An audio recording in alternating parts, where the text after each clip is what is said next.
안녕하세요. 세상엔 운명 같은 인연이 있다고 굳게 믿는 50대 남자입니다.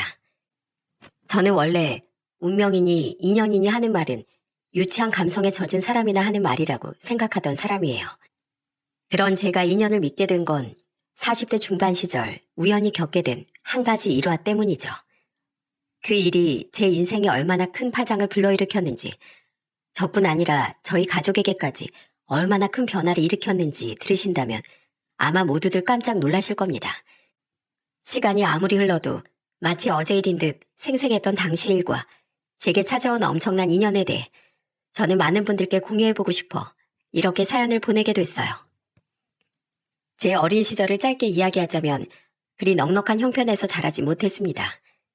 아버진 공무원이셨지만 어머니와 두 분이서 워낙 어렵게 시작했다고 하셨거든요. 특히 집안이 찢어지게 가난했다던 아버진 그래서인지 꽤나 자린고비셨어요. 사춘기 때 나름대로 그런 아버지께 불만을 가진 적도 있었는데 제 마음을 눈치챈 어머니는 어느 날 조용히 저를 불러 이런 말씀을 하시더라고요. 아버지가 싫으니? 그런 건 아닌데요. 아버진 가끔 너무 자식들한테까지 박하세요. 물론 그렇게 아껴서 두 분이 저랑 형규, 막내 성이 다 키워주시고 번듯한 아파트까지 장만하신 건 알겠는데 집안 형편이 나아지면 뭐래요. 아직도 휴지 한 칸에 아버지 눈치를 보는데요. 어머니는 충분히 불만을 가질 수 있다며 제 어깨를 토닥여 주셨습니다. 그리고 아버지께도 나름대로 이유가 있노라 말씀하시더라고요. 너희 할머니인 네 아버지 나타가 돌아가시고 할아버지도 네 아버지 13살 때 일찍 돌아가신 거 알지? 너무 일찍 고아가 된 네 아버지를 동네 어른들이 많이 안쓰러워하셨대. 그중 마음씨 좋은 동네 유지 어른 덕에 이 아버지는 어찌저찌 생활을 하고 고등학교까지 전부 마칠 수 있었단다. 아버지와 동네 오빠 동생 사이였다던 어머닌 서울에 먼저 상경한 아버지가 공무원 시험에 통과하고 얼마 되지 않아 아버지께 청원을 받으셨다더군요. 그렇게 결혼을 하고 몇 해 되지 않아 아버지께 많은 도움을 주셨던 동네 유지 어른이 그만 쫄딱 망한 뒤 병으로 돌아가셨다고 해요. 그때 네 아버지 충격이 무척 컸단다. 언젠간 꼭 돈을 벌어서 그 어른께 은혜를 갚고 싶다고 했는데 그 부자였던 양반이 그렇게 순식간에 폐가 망신하고 돌아가실 줄 누가 상상이나 했겠니. 가뜩이나 가난을 끔찍히 하던 네 아버진 그 이후로 더 가난이 두려워진 게다. 부모라도 너희와 같은 사람인데 어떻게 그렇게 약한 마음 하나도 품지 않고 살아갈 수 있겠니. 네가 아버지 좀 이해해다오. 너도 알잖니. 네 아버지 마음은 참 따뜻하고 착한 사람이라는 거. 게다가 어머닌 아버지가 소액이나마 결식 아동이나 불우이웃을 위해 꾸준한 기부를 하고 있다고 하셨습니다. 과거 자신처럼 어렵게 살던 사람들에게 자신도 도움이 되고 싶다면서요. 그날 어머니와의 대화는 17살이 되도록 알지 못했던 아버지의 많은 면을 알게 해주었어요. 아버지의 마음이 이해가 갔고 한편으론 그럼에도 불구하고 아낀 돈을 선행에 사용하고 계신다니 아버지가 무척 존경스럽기도 했죠. 그 뒤 저는 아버지의 뜻을 군말 없이 따르며 살았습니다. 동생들이 아버지께 투덜거릴 때면 나중에 니들이 벌어서 마음껏 쓰라며 아버지 대신 야단을 치기도 했어요. 어머니께 제가 아버지의 사연을 들었다는 걸 듣게 된 아버진 당시 대학생이었던 저와 소주 한 잔에 기울이며 사과를 하시더군요. 미안하다 형배야. 그동안 이 구두쇠 아버지 아래에서 많이 힘들었지? 그런데도 내 이야기를 알고 이 아비를 이해해줘서 참 고맙구나. 아니에요 아버지. 저는 돈을 펑펑 쓸 수 있는 부자 아버지보다 아낀 돈을 선한 곳에 쓸 수 있는 제 아버지가 훨씬 좋고 자랑스러워요. 그렇게 말해줘서 고맙다. 우리 아들이 언제 이렇게 컸을꼬. 아버지 나이가 조금씩 들며 자신의 경험을 자식들에게 너무 강요하며 산 건 아닌가 후회가 되셨다더군요. 그렇게 부자끼리 허심탄회하게 대화한 후 아버진 조금씩 변하셨어요. 전처럼 자식들에게 절약을 강요하지도 않았고 오히려 다 큰 자식들에게 용돈도 챙겨주며 늘 미안했다고 말씀하곤 하셨죠. 올해 만난 남자친구와 가장 먼저 결혼한 막내 여동생을 시작으로 우리 삼남매는 나이 역순으로 결혼을 했습니다. 나이 38살에 가장 늦게 결혼한 건 맞이인 저였죠. 어머니 남으로 제 나이 28살에 이르게 돌아가셨기에 우리 삼남매의 결혼을 모두 보지 못하셨어요. 제가 결혼할 땐 이미 공무원에서 은퇴하신 아버진 제 결혼식 전날 어머니 생각을 하며 눈물을 흘리셨습니다. 5 식구가 살던 넓은 집에 당신부터 하나 둘 떠나가더니 내일이면 나만 남겠구려. 자식들 다 결혼시키면 둘이서 화분이나 키우며 오순도순 살자더니 오늘따라 당신이 너무 보고 싶소. 그런 아버지의 등이 유독 작고 왜소해 보여 전 아버지 등을 끌어안고 함께 울었습니다. 초등학교 선생이던 아내는 고맙게도 저희 아버지를 모시고 살자고 말했지만 아버지 완강히 거절하셨습니다. 자식에게 짐이 되는 부모가 되기 싫다면서요. 내가 집이 없냐 돈이 없냐. 나 아직 70도 안 된 쌩쌩한 중년이야. 앞으로 등산 모임도 나가고 취미생활도 즐기면서 혼자 유유자적하게 살 거야. 괜히 나 며느리 시집살이 시키지 마라. 말씀은 그렇게 하셨지만 그런 제안을 먼저 해준 제 아내를 아버지 많이 예뻐하셨습니다. 그래도 혼자 남으신 아버지가 걱정이 되어 지방으로 이사가서 살고 있는 동생들과 달리 저와 아내는 아버지 댁 근처에 신혼집을 마련했어요. 그리곤 자주 아버지 댁을 오가며 아버지를 챙겼죠. 이 녀석들 좀 띄엄띄엄 오라니까. 이거 봐라. 우리 애나가 날 얼마나 자주 봤으면 이 해레비한테만 안겨있으려고 하잖니. 아버지 말로는 괜히 툴툴대시면서도 할아버지를 좋아하던 저희 딸을 품에 안고 좋아서 어쩔 줄을 모르셨어요. 남의 집 귀한 딸을 너무 자기만 옆에 끼고 사는 것 같아 죄송하다며 저희 처가댁에 좋은 선물들을 많이 보내기도 하셨죠. 멀리 대구에 사시던 장인 장모님은 우리 딸이 사랑받는 며느리가 된 것 같아 참 좋다고 늘 저에게 말씀하셨습니다. 다니던 회사에서도 착착 순서대로 진급을 하고 있으니 큰 걱정 없는 나날들이 이어졌어요. 그러다 나이 47살의 어느 날 제 인생을 송두리째 바꿔놓은 바로 그 사건이 일어났습니다. 친한 친구의 늦둥이 동생 결혼식에 초대받아 고속버스를 타고 원주에 다녀왔던 어느 날 말이죠. 내 지갑 어디 갔지? 아까 분명 외투 안주머니에 넣어놨는데. 서울로 돌아온 전 집에 도착해서야 지갑이 없어졌다는 사실을 알게 됐습니다. 터미널까지 저를 데리러 왔던 아내 차도 뒤져봤지만 지갑은 나오지 않았어요. 분명 터미널에 내려서 물을 살 때까지만 해도 있었는데 그 뒤 외투를 입지 않고 들고 다니다 빠진 것 같았죠. 지금 터미널에 가서 지갑을 다시 찾아보겠다고? 누가 발견하면 분실물 센터 같은 데 맡겨주겠지. 좀 기다려보자. 그래도 혹시나 누가 그냥 주워가면 어떡해. 그 지갑 장모님께서 생일 선물로 사주신 거잖아. 잃어버리면 안 돼. 나 다녀올게. 터미널에 전화해보니 분실물로 들어온 지갑 같은 건 없다기에 다급해진 전 옷을 챙겨 입고 터미널로 달려갔습니다. 그리곤 터미널 구석구석을 뒤지고 있었어요. 그런데 그때 깡마른 할아버지 한 분께서 제 것인 것 같은 지갑을 들고 주위를 두리번거리고 계시더군요. 저는 얼른 다가가 할아버지께 여쭸어요. 저 어르신, 혹시 그 지갑 어르신 물건일까요? 제가 아까 전에 지갑을 잃어버렸는데 제 거랑 똑같이 생겨서요. 아, 이 지갑 주인이 사장님이세요? 할아버지는 확인해보라며 제게 지갑을 건네주시더군요. 지갑을 열어 확인한 뒤 제 것이 맞다고 하자 할아버진 다행이라고 말씀하셨어요. 여기서 이 지갑 주인 찾으려고 얼마나 오래 기다렸는지 모릅니다. 감사합니다, 어르신. 그냥 터미널 직원한테 맡기셔도 됐을 텐데 아무튼 덕분에 무사히 찾았네요. 사실은 죄송합니다, 사장님. 네? 뭐가요? 그런데 감사하다는 제 말에 할아버진 대뜸 고개를 제게 조아리듯 숙이셨습니다. 그리곤 당황한 제게 울먹거리는 목소리로 생각지도 못한 말을 하시더라고요. 우리 5살 손주가 굶고 있어서 라면 2개 사느라 지갑에서 2,000원을 멋대로 뺏어 썼습니다. 정말 죄송합니다. 손주가 이틀째 아무것도 못 먹었다 보니 제가 그만 해서는 안 될 짓을 했어요. 제가 폐지랑 공병을 주어서 돈을 버는데 어제 그제 제가 몸살이 나서 일을 못했거든요. 연락처 주시면 제가 그 돈은 반드시 갚겠습니다. 정말 죄송합니다, 사장님. 할아버진 그날은 어떻게든 돈을 벌기 위해 터미널 근처까지 나와 폐지를 줍다가 제 지갑을 발견했다고 말씀하셨어요. 그런데 유독 눈에 보이는 폐지가 없어 허탕을 치고 들어갈까 두렵던 차에 제 지갑 속 돈을 보고 유혹을 이기지 못했다고 했죠. 할아버지의 손엔 정말로 라면 2개가 덩그러니 들려있더라고요. 사정이 얼마나 힘들었으면 그러셨을까 싶어 마음이 아프더군요. 연세도 저희 아버지와 비슷하거나 많아 보이시는데 그런 분의 눈에 눈물까지 맺혀 있는 걸 보니 안타까운 마음이 밀려왔어요. 그래서 전 지갑에서 5만 원짜리 하나를 꺼내 할아버지께 건넸습니다.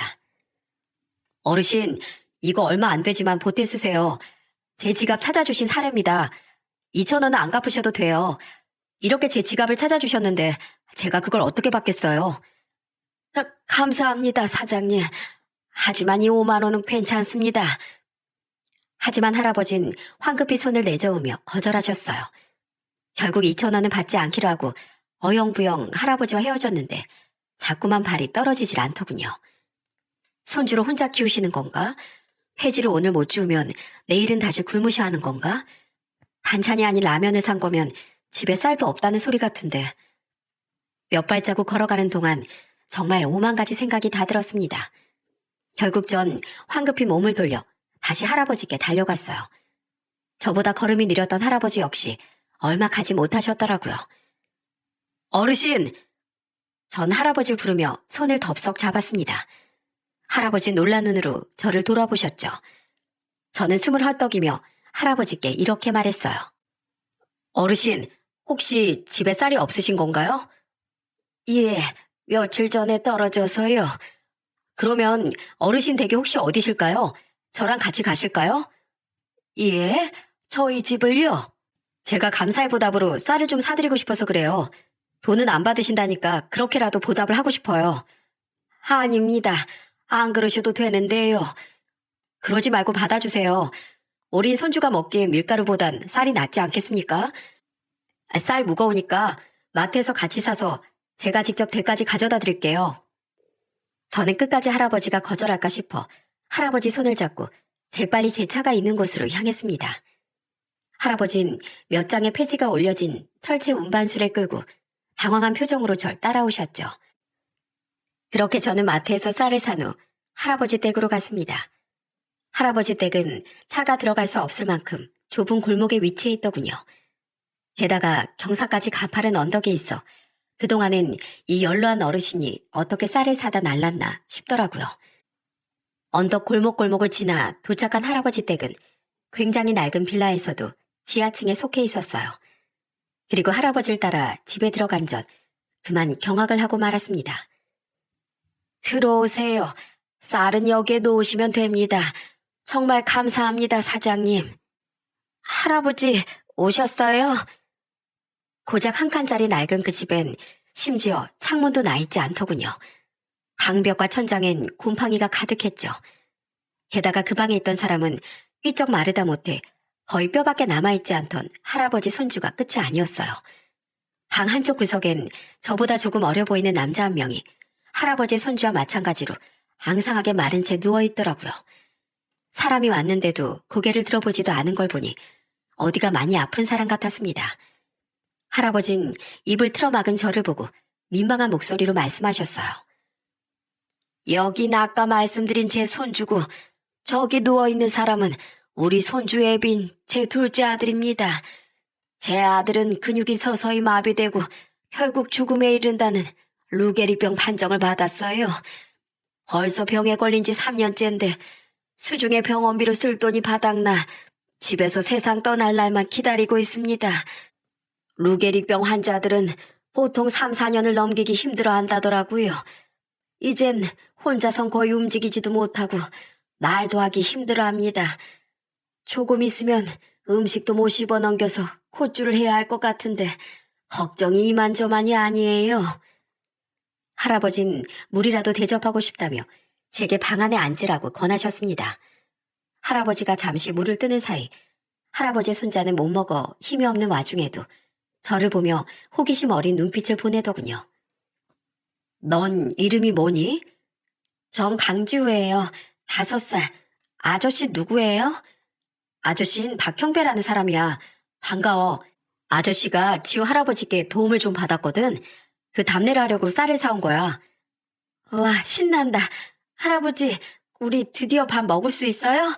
저 너무 배고파요. 어르신, 제 물은 괜찮으니까 지우 밥부터 먹이는 게 낫지 않을까요? 그제 할아버진 아차차 하며 제게 물을 건네곤 후다닥 쌀을 밥솥에 앉히셨어요. 그리곤 제 앞에 앉아 밥 먹을 생각에 들뜬 손주의 머리를 쓰다듬으며 말씀을 시작하셨죠. 사는 꼴이 영 엉망이죠. 그래도 이 집이라도 없으면 우리 삼부자 길바닥에 나 앉아야 할 겁니다. 실례지만 지우 어머니는 안 계신 건가요? 에휴, 그모 없을 것은 저희 아들이 루게릭병 판정을 받자마자 2살 된 우리 지우까지 버리고 도망갔어요. 재산도 챙길 수 있는 건 전부 챙기고서요. 아들은 그렇게 이혼한 뒤론 많은 돈을 투자했던 주식도 폭락해서 알거지가 된 겁니다. 저는 작은 사업을 하다 몇 년 전에 부도가 나서 가진 게 빚밖에 없었는데 어떻게든 살려고 살던 전셋집을 빼고 이 집으로 아들하고 손주랑 같이 이사 왔어요. 저희 집하고 아들 집을 뺀 돈으로 아들 입원비도 내고 손주 키우고 생활비도 해야 했으니까요. 저희 집은 뺀 돈이라고 해봤자 빚을 갚으니 몇 푼 남지도 않았지만은요. 버는 사람이 파지 죽고 공병 줍는 이 늙은이밖에 없으니 결국 가진 돈도 전부 바닥나고 아들도 퇴원시키고 지금은 하루 벌어 하루 간신히 쓰고 월세만 내는 파리 목숨을 이어가고 있습니다. 할아버진 늘 옆에 있어줘야 하는 아들을 두고 폐지를 주우러 나갈 때면 걱정이 한가득이라고 말씀하시더군요. 할아버진 마치 자신의 궁색한 형편을 변명이라도 하듯 구구절절 말씀을 이어가셨습니다.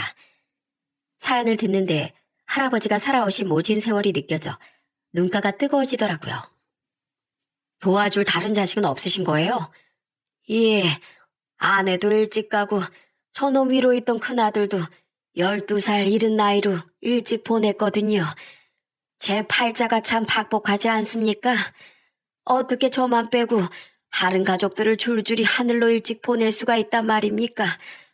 그나마 남은 작은 놈이라도 행복하게 살길 바랬었는데 지금 저런 꼴로 죽을 날만 기다리고 있으니 에휴, 제 심정이 참 암담합니다.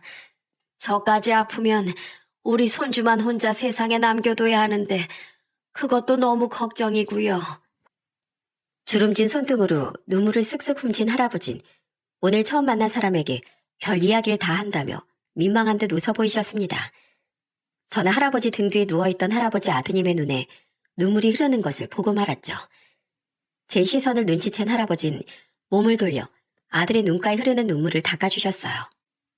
이 병이 정말 무서운 게 몸은 산송장처럼 굳어가는데 속에 있는 의식은 또렷하다고 하더군요.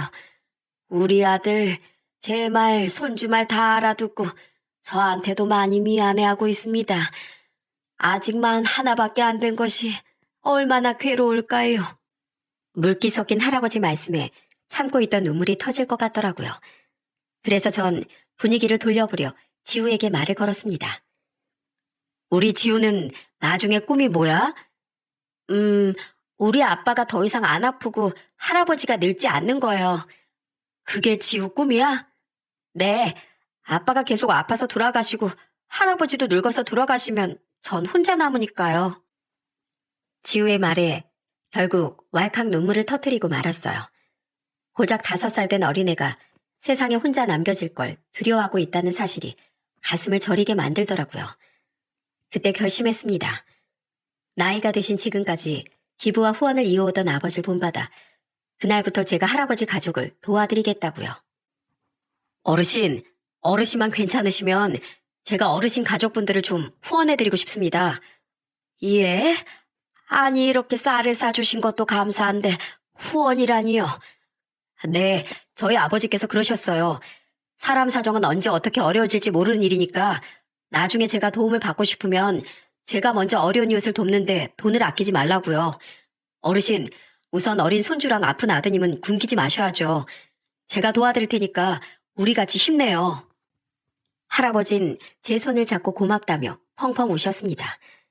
누워있던 할아버지 아드님도 고마운 마음을 전하고 싶은 듯 소리 없이 천천히 입을 뻐끔거리셨죠. 그날 집으로 돌아간 전 아내에게도 그날 만난 할아버지와의 이야기를 전했어요. 그들을 후원하고 싶다는 제 말을 들은 아내는 기특한 생각을 했다며 저를 칭찬해 주더라고요. 사람 인연이라는 게 참 신기해. 터미널에 떨어뜨린 당신 지갑으로 아침 도움이 필요했던 어르신을 만나게 되다니 말이야. 그 뒤 전 할아버지께 많진 않지만 생활비를 보태드리고 쌀과 음식을 사다 나르고 지우의 옷까지도 사다 줬어요. 아내도 직접 반찬을 만들어 몇 번이나 저와 함께 할아버지 댁에 방문하곤 했죠. 그렇게 할아버지를 알고 후원한 지 2달째 되던 어느 날이었습니다. 그날은 하루 날을 잡고 집안의 곰팡이를 전부 닦아낸 날이었어요. 가뜩이나 환기도 안 되는데 집안에 이런 게 있으면 가족분들 호흡기 정말 안 좋아요. 아유, 그래도 이렇게 다 닦아내니까 속이 좀 시원하네요. 고맙네, 형배군. 내가 자네한테 받은 이 은혜 보답할 시간이 많이 남아있을지나 모르겠어. 어느덧 제게 말을 편하게 하시던 할아버진 제가 사온 과일을 씻어 내어주며 고맙다고 말씀하셨어요. 지은은 자기 아빠 옆에 누워 낮잠을 자고 있었죠. 그렇게 할아버지와 나란히 앉아 사소한 잡담을 하던 전 그날 아주 놀라운 사실을 알게 되었어요. 이렇게 자식을 훌륭하게 키운 자네 부모님은 어떤 분인지 궁금하구먼. 저희 부모님이요? 좋은 분들이세요. 비록 어머닌 제가 20대 때 일찍 돌아가셨지만요. 그래, 그럼 부친께서는 연세가 어떻게 되시나? 75이세요. 나랑 동갑이시구먼. 그래, 고향은 어디시고? 자넨 원래 서울 사람인가? 전 서울에서 태어났는데요. 부모님은 충청도 논산분들이세요. 그래, 나도 고향이 논산인데 혹시 중고등학교는 어디 나오셨는지 아나? 학교까진 잘 모르겠는데 논산에서 나오신 거 맞아요. 성인 되고 나서 서울로 상경하셨다고 했거든요. 그럼 혹시 자네 부모님 성함이 어머닌 임향자 옥자 되시고 아버진 박장자 식자 되십니다. 박장식이? 장식이가 자네 부친이라고? 놀랍게도 할아버진 저희 아버지의 고향 친구분이셨던 거예요. 그것도 꽤나 절친한 사이셨다며 같은 동네에서 자랐던 저희 어머니도 아신다고 했죠. 할아버진 제게 이것저것 물어보셨습니다. 그래. 이렇게 찬찬히 뜯어보니까 확실히 재수 씨랑 자네 부친 얼굴이 보이는구먼. 세상에 이렇게 신기할 때가. 자네가 바로 장식이 아들이었다니. 근데 자네 모친은 왜 돌아가셨나? 재수 씨도 참 좋은 사람이었는데 자네 부친은 끝까지 공무원 생활을 하다 퇴직하신 겐가? 지금은 건강하시고 아픈 데는 없고. 할아버진 들뜬 어린아이 같은 표정이셨어요. 할아버지의 표정만 봐도 고향인 논산과 어린 시절 아버지와의 추억을 떠올리고 계신다는 걸 알 수 있었죠. 저 또한 두 분의 인연이 너무 신기해 그날 집으로 돌아오는 길에 아버지께 전화를 걸어 물었습니다. 아버지, 제가 얼마 전부터 후원해드리고 있었던 어르신 얘기 기억하세요? 그럼 기억하고 말고. 근데 그 어르신 고향이 논산이시래요. 성함은 강봉자 안자 되시고요. 아버지를 아신다던데 아버지 고향 친구분이 맞으세요? 뭐? 아니, 그 영감이 강봉안이라고? 확실하냐? 예, 아시는 거 보니까 정말 두 분이 친구가 맞으신가 보네요. 와, 살다 보니까 이렇게 신기한 일이 다 있네요. 혹시 내일 시간 되세요, 아버지? 두 분께 다시 한번 자리를 마련해드리고 싶은데. 그럼 당연히 되다 마다. 아니다, 그럴 것 없다. 내 지금 당장 봉안이 그 친구를 만나야겠어. 너 그 집에서 돌아오는 길이라고 했지? 나 좀 데리고 그 집 좀 다시 가자. 정말 절친한 사이셨는지 아버진 다음 날까지 기다리지도 못하고 곧장 할아버지를 봐야겠다고 말씀하시더군요. 할아버지께 전화로 말씀드렸더니 잠시 망설이긴 했지만 할아버지 또한 저희 아버지를 보고 싶다고 하셨습니다. 그렇게 전 곧장 아버지를 모시고 다시 할아버지 댁으로 향했죠. 그리고 집안에서 조우한 두 분은 서로를 얼싸안고 냅다 울음부터 터뜨리셨습니다. 장씨가 이게 얼마만이냐. 이 사람 아직 정정하구먼. 봉안이 이 친구야. 내가 자네를 얼마나 찾았는 줄 아나? 그렇게 소리 소문 없이 사라지더니 지금 사는 꼴이 이게 뭐야? 내 자네가 이렇게 어렵게 사는 줄 알았으면 진즉 도왔을 거 아니야? 특히 할아버지 집으로 올라오는 내내 험한 지형을 보고 안타까운 표정을 짓던 아버진 꼭 껴안은 할아버지의 등을 마구 두드리며 서운하다는 투로 말씀하셨어요. 겨우 진정한 두 분은 서로 손을 꼭 마주잡고 밀린 세월에 대한 이야기를 시작하셨습니다. 그리고 그때 전 할아버지가 저희 아버지께 얼마나 각별한 친구였는지 알게 됐죠. 자네 사는 내용은 우리 형배한테 들었네. 그게 자네 이야기인 줄은 꿈에도 모르고 난 그냥 안타까워만 했어. 우리가 마지막으로 만난 게 벌써 46년이나 됐구먼. 형배야, 너희 아버지가 어릴 적 동네 유지 어른께 도움 많이 받았다는 말 기억하지? 네, 아버지. 그분이 바로 여기 봉안이 아버지셨단다. 논밭도 많이 가지고 계시고 시의원까지 한 훌륭한 분이셨지. 동네에 어려운 사람이 있으면 무조건 두 팔 걷어붙이고 돕던 봉안이 아버님 덕에 일찍이 부모님을 잃은 내가 밥도 안 굶고 학교도 고등학교까지 마칠 수 있었던 거란다. 어디 그뿐이니? 내가 서울에 가서 일자리 찾고 공무원 공부하겠다고 했을 땐 봉안이 통해서 월세방 월세도 내주시고 고시 뒷바라지도 해주신 분이야. 만약 이 친구 아버님이 아니었다면 지금의 난 이 자리에 있지도 못했을 거다. 그리고 이 친구는 못 살던 나랑 아무런 편견 없이 가장 친하게 어울려주곤 했지. 그땐 우리 아버지가 그러셨지. 비록 처음 시의원을 지낸 뒤 번번이 낙선하면서도 선거 자금에 전 재산을 다 쏟아부어 집안이 망해버렸지만 말이야. 그래, 그때가 내가 결혼한 지 얼마 안 됐을 때였어. 그리고 이듬해 또 그 이듬해 줄줄이 충격을 받은 자네 부모님이 돌아가시면서 내가 얼마나 낙담을 했는지 기억나나? 모르는 사람들은 그 집 자식이 자네가 아니라 나인 줄 알았을 정도였어. 놀랍게도 아버지를 도와주고 갑자기 망해버렸다던 유지 어른이 바로 할아버지 아버지셨다더군요. 더더욱 놀라움의 연속이었죠. 나이 28에 어머니에 이어 아버지까지 잃은 할아버진 사업을 하겠다며 1년 뒤 말레이시아로 떠났다고 했어요. 그땐 국제전화가 비싸서 자주 전화를 할 수도 없었어. 그런데 이 친구가 31살에 거기서 한국인 여자랑 결혼했다는 연락을 끝으로 통 연락이 없더라고. 나도 바빠서 잠시 잊고 살다가 생각나서 전화해보니까 연결도 되지 않고 그 뒤로 혹시 한국에 들어왔나 수소문해봐도 아무도 아는 사람이 없다고 하니 참으로 답답했었지. 내가 자네 찾으려고 동창들만 만나면 얼마나 자네 소식을 물어봤나 몰라. 대체 한국엔 언제 들어온 거야? 재수 씨랑 큰아들도 일찍 잃었다며? 어떻게 살았는지 자세하게 말 좀 해봐, 이 사람아. 왜 나한텐 한국에 있으면서도 연락을 안 한 거야? 별거 없네. 자네 아들한테 들은 게 다야. 말레이시아에서 아내를 만나고 이사를 한번 갔는데 그 뒤론 사느라 정신이 없어서 연락할 생각을 못했어. 그때 연락처가 바뀌어서 자네도 나랑 연락이 안 됐던 거고.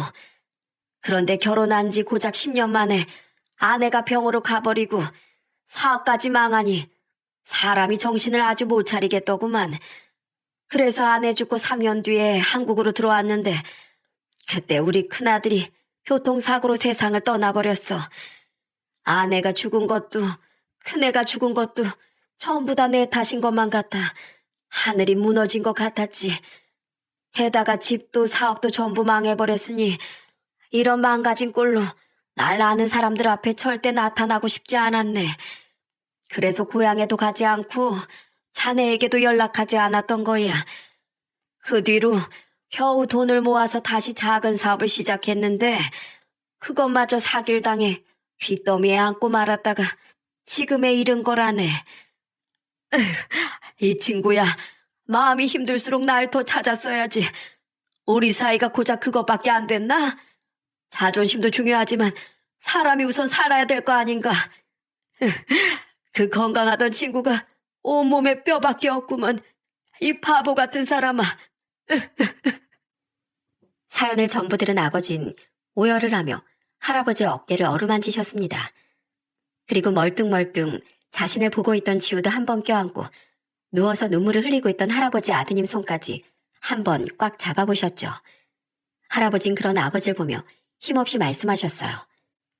그래도 우연이라는 게 참 대단하구먼. 내가 자네 아들 지갑을 주어 2,000원을 꺼내지 않았더라면 자네 아들이 내 이런 사정을 어떻게 알고 도왔겠나. 애초에 형배군이 지갑을 잃어버리지 않았다면 난 죽을 때까지 자네와 만나지 못했을 거야. 이 나이가 돼서 잘 살고 있는 모습을 보니 참 좋네. 난 그거면 됐어. 이렇게 난 자네를 본 것만으로도 더는 원이 없네. 아버지 눈물을 손바닥으로 눌러 닦으셨습니다. 그리곤 집안을 쓱 둘러보더니 단호한 목소리로 이렇게 말하셨죠. 자네, 이사갈 준비하게. 뭐? 아니, 갑자기 그게 무슨 소리야? 내 평생 자네 부친께 입은 은혜를 갚지 못한 게 가슴에 한으로 남았었어. 그걸 이제야 자네에게 갚을 수 있을 것 같네. 난 퇴직하고 자식들 셋 다 공부시키고 결혼시키느라 가진 돈이 많이 없지만 그래도 자네랑 자네 식구들 정도는 충분히 책임질 수 있어. 이런 집에 살다간 멀쩡한 사람도 골병 들어서 죽어나갈 게야. 내가 집부터 알아볼 테니 창문 있는 집으로 이사부터 가세. 아닐세, 아니야.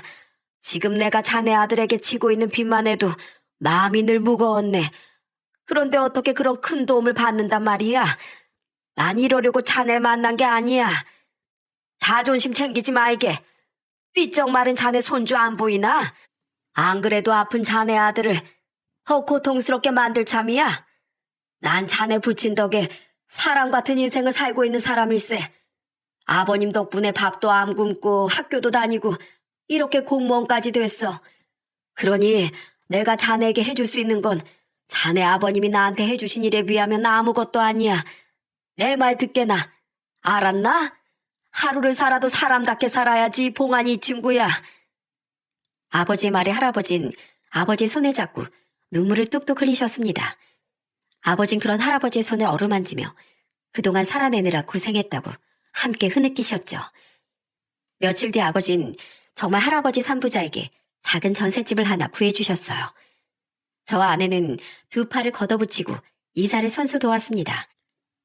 비록 가진 돈이 많이는 없어 아버진 할아버지 아드님을 비싼 요양병원엔 보내드리지 못했어요.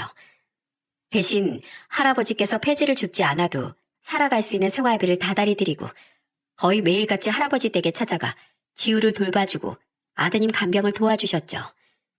두 분 댁이 모두 저희 집 근처라 저와 아내도 할아버지 댁을 자주 찾아가고 여전히 할아버지를 후원했어요. 에휴, 산소호흡기로 숨 연명하고 콧줄로 음식을 먹어야 하는 이놈 심정은 얼마나 찢어질고. 자넨 좀 괜찮나? 심신이 많이 힘들지? 그래도 전보단 지금이 훨씬 낫다네. 집안 공기도 깨끗하고 불안하게 아들 곁을 안 비워도 되고 무엇보다 지우랑 아들 녀석 굶길 걱정을 하지 않아도 된다는 게 너무 좋아. 게다가 자네가 이렇게 매일 와서 날 도와주니 힘들다고 생각할 겨를도 없네. 이게 다 자네랑 자네 아들 덕분일세. 이 은혜 내 죽어서도 잊지 않겠네. 사람 참 같이 늙어가는 처지에 무섭게 왜 죽는다는 말을 하나? 오래도록 못 보고 산 만큼 오래오래 나랑 살다 가세. 현우야, 너도 마찬가지야. 제발 덜 아프게 우리 곁에 오래도록 머물러 주렴. 너까지 떠나면 네 아버지 억장이 얼마나 무너지겠니? 아버지는 늘 할아버지 아드님의 손을 잡고 그렇게 응원의 말을 건네주셨습니다. 하지만 할아버지 아드님은 결국 전셋집으로 이사한 지 2년 만에 숨을 거두고 말았죠. 아드님 유고를 납골당에 안치시키며 할아버진 눈물로 작별 인사를 하셨어요.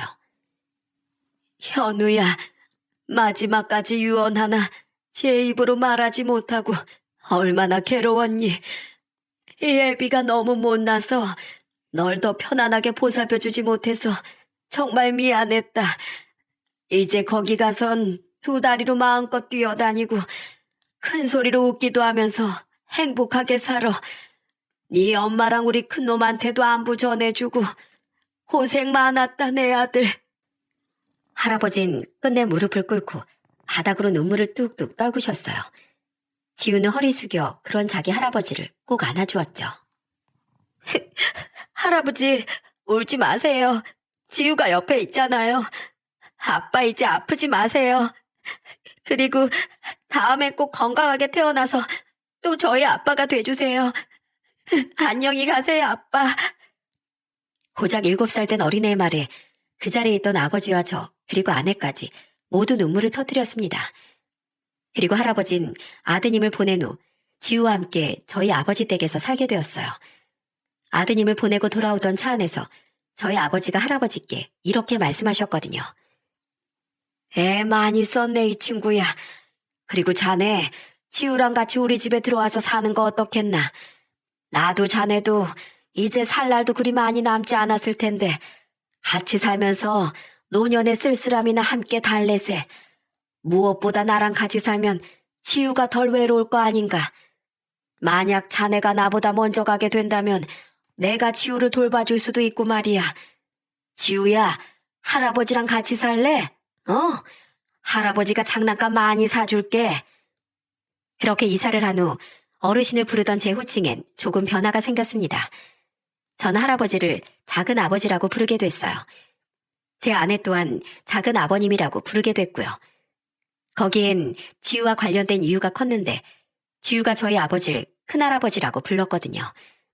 그리고 그 호칭을 가지고 두 분은 눈 투덕거리셨어요. 야, 박장식이, 아무리 생각해도 이건 아닌 것 같다. 내가 너보다 생일도 빠른데 왜 네가 우리 지우 큰할아버지야? 작은 할아버지지. 아, 치사하게 이 친구 또 그러는구만.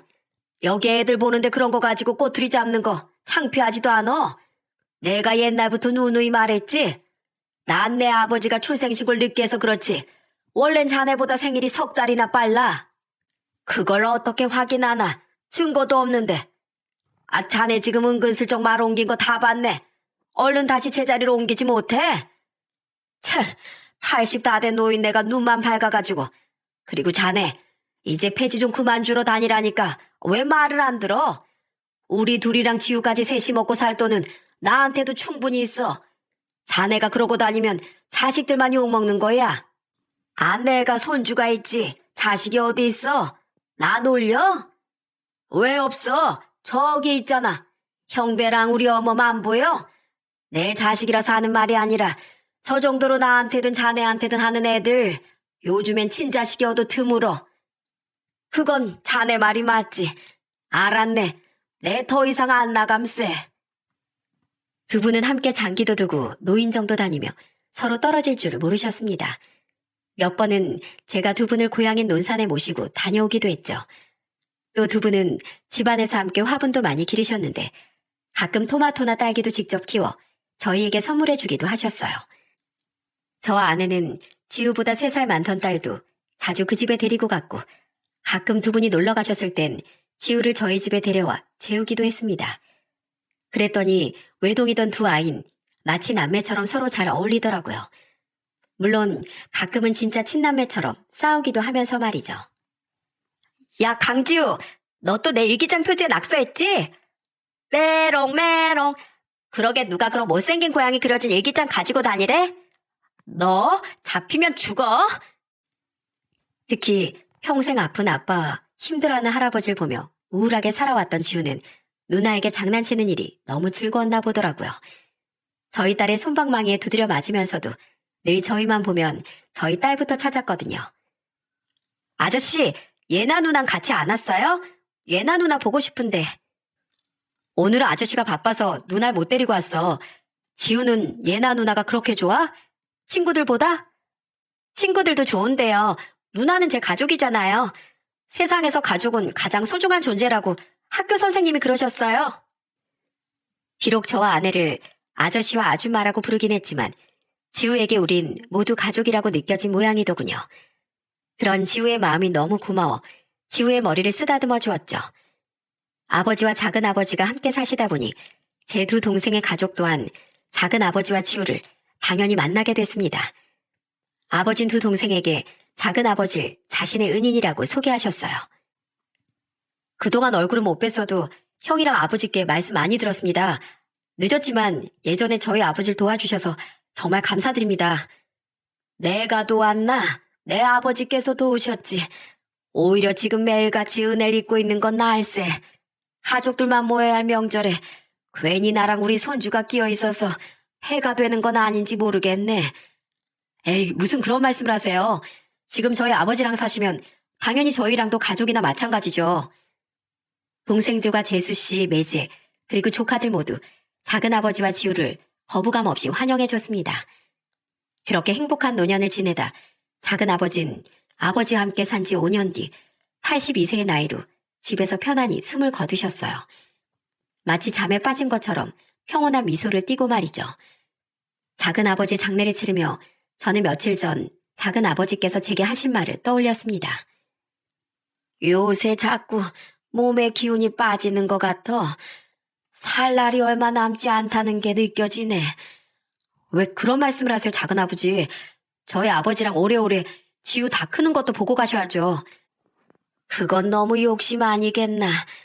형배야, 돌이켜보면 내 아버지가 망하신 후로 내 인생은 하루도 편할 날이 없었던 것 같아. 그런데 7년 전 널 만나고 내 인생이 변했어.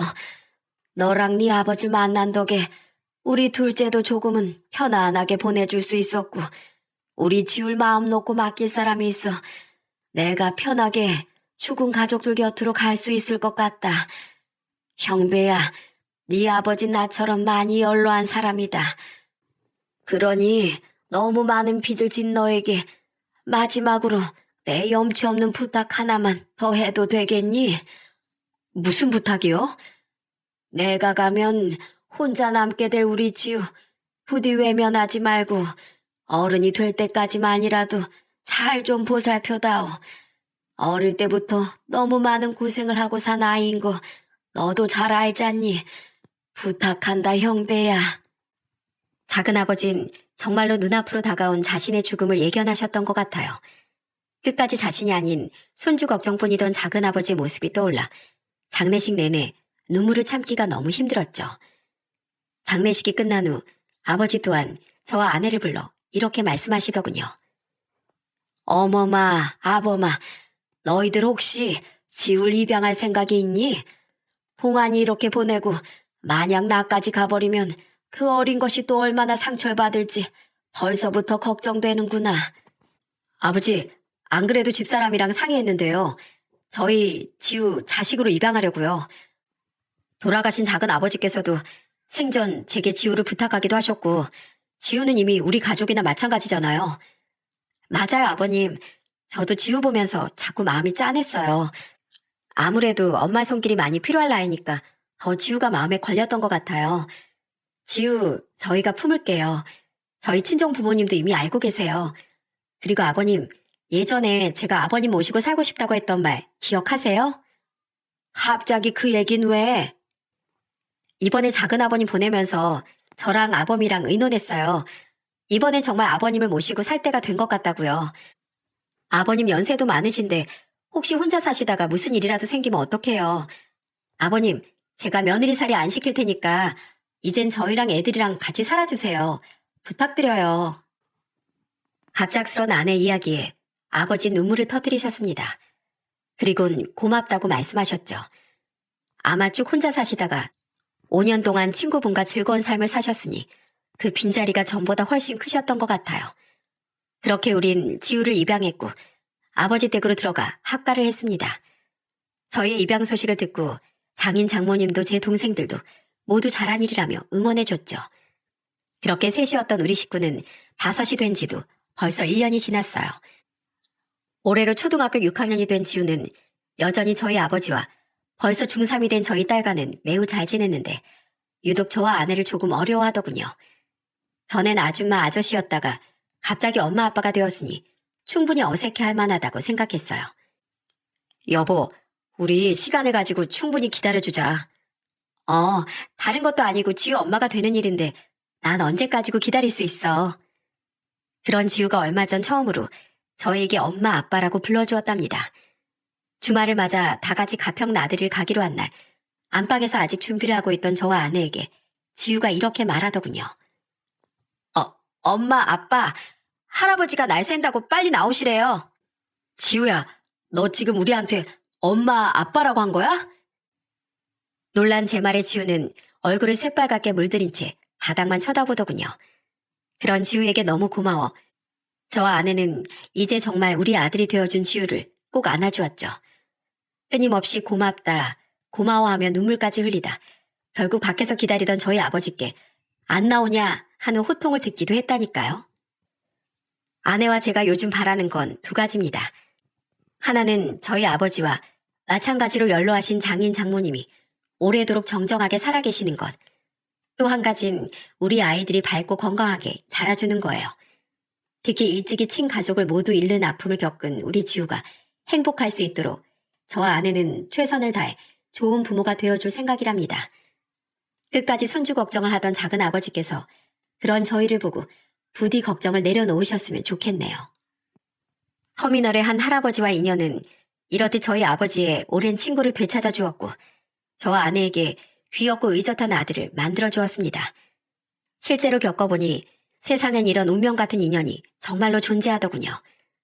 그러니 여러분께서도 무심코 스쳐보낼 법한 인연도 늘 눈여겨 살펴보셨으면 좋겠어요. 그 짧은 인연이 언젠가 여러분의 삶을 뒤바꿔 놓을 하늘의 선물일 수도 있으니까요. 날이 많이 따뜻해져 슬슬 봄꽃이 피어나고 있습니다. 지나간 시간은 두 번 다시 돌아오지 않으니 이렇게 좋은 날씨에 가족들과 나들이라도 한번 다녀오시면 어떨까 싶네요. 여러분의 가정에 늘 평안함이 깃들길 빌며 이만 사연을 마치겠습니다. 감사합니다.